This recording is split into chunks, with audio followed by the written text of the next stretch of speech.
Well, hello there internet, I'm CST from the Guild of Awesome, and today I'm going to review the newest addition to my favourite franchise, Devil May Cry 5.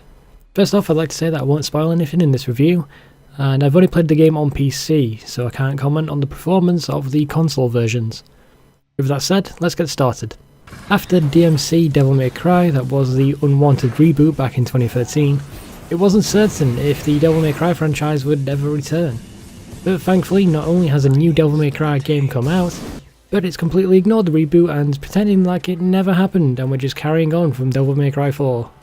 Let's start with the gameplay. So, the gameplay itself is split between three characters: Nero, Dante, and the mysterious new character simply called V.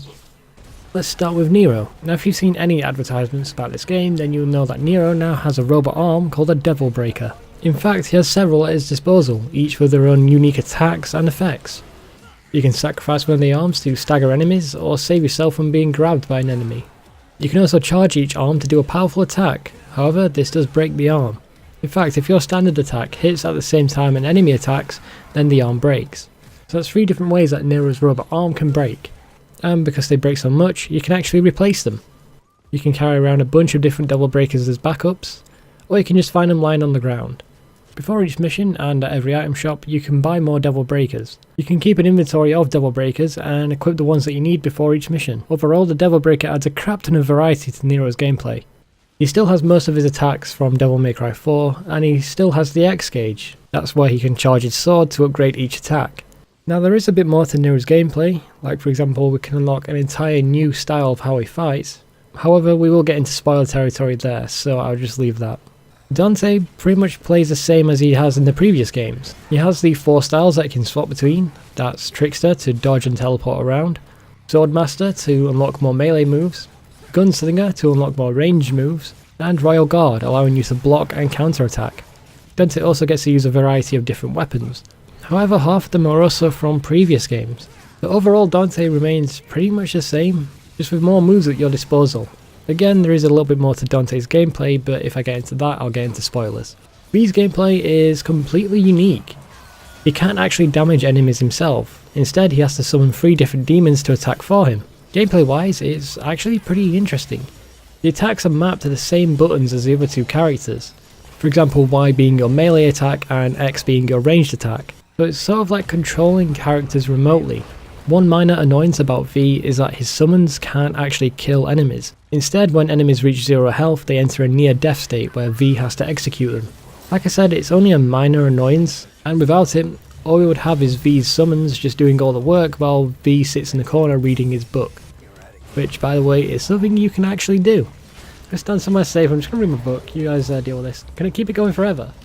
To see a world in a grain of sand and a heaven in a wildflower, hold infinite. Because the gameplay for each character is unique, it keeps the gameplay fresh as we swap between the characters. Now, I mentioned that the story is split between these 3 characters. Some missions you have to play as one of them. However, there are a few missions where you can actually have a choice as who you play as. And at most, there's only 2 points in the game where you can actually fight side by side with another character. In fact, the other character can actually be another player, as in the game actually has multiplayer. And it's the most pointless multiplayer system in any video game I've ever seen. So some missions happen at the same time as other missions, just from a different character's perspective. Now, I played through the game once, and I only encountered one other player, as in we actually fought side by side.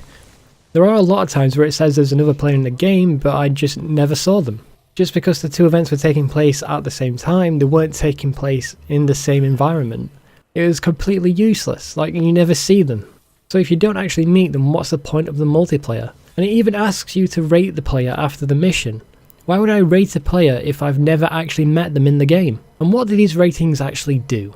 There's no active matchmaking. Instead, you just bump into people. You can set it so your friends take priority, and you can also turn it off completely. If you do that, or if there are no players about, then the AI will just take control of an NPC. I don't count it as a negative, because it doesn't actually take away from the game, it adds to it.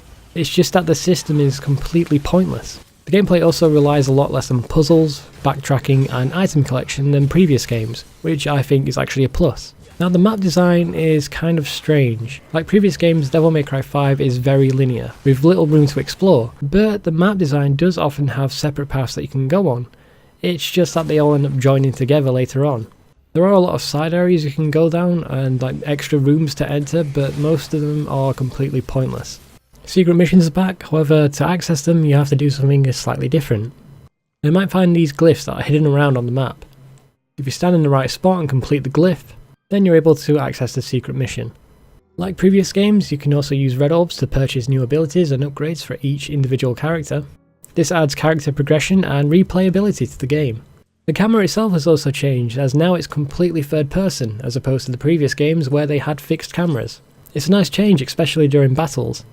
Overall, the gameplay is just as good, if not better, than previous Devil May Cry games. There's just way more variety here than there was in previous games. Now let's move on to the graphics, and the graphics are beautiful, but not without its issues.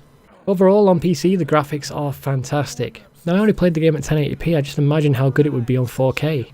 For me, the game ran at 60 FPS constantly with no frame drops. And a downside to the graphics is that the lip sync is absolutely awful from the very start of the game. It's some of the worst lip syncing I've ever seen in games for a long time, both in and out of cutscenes. What am I doing wasting my time here? He's got this. Oh, whoa, that lip sync is bad. In fact, out of cutscenes, it's downright laughable how bad it is. It doesn't sound good. Yeah, I'm sure it's fine. Oh my god, the lip sync there was awful. You know, it's literally just random mouth movements. I don't think they even attempted to lip sync.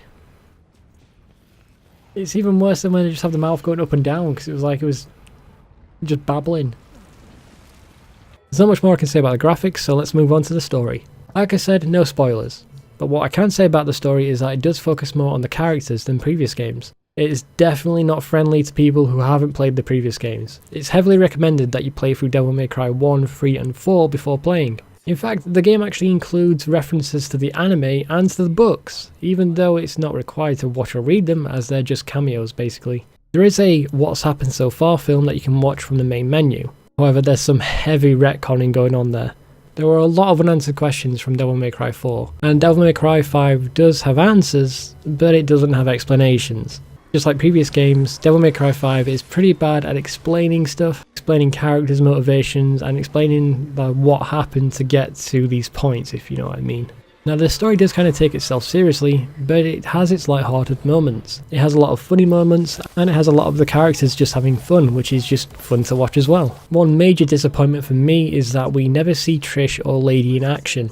There's a story reason why, but once that reason is dealt with, Lady and Trish just spend most of the time sitting in the van. I do have other problems with the story and the characters, but I can't get into them for spoiler reasons. But overall, the story is decent enough, and they were trying to tie up loose ends from the previous games, and I like to say they did focus more on the story than they did for the previous games, which is a plus. Overall, Devil May Cry 5 is a fantastic addition to the franchise. It's full of awesome action both in cutscenes and out. It's a blast to play through from start to finish. The game is just pure fun.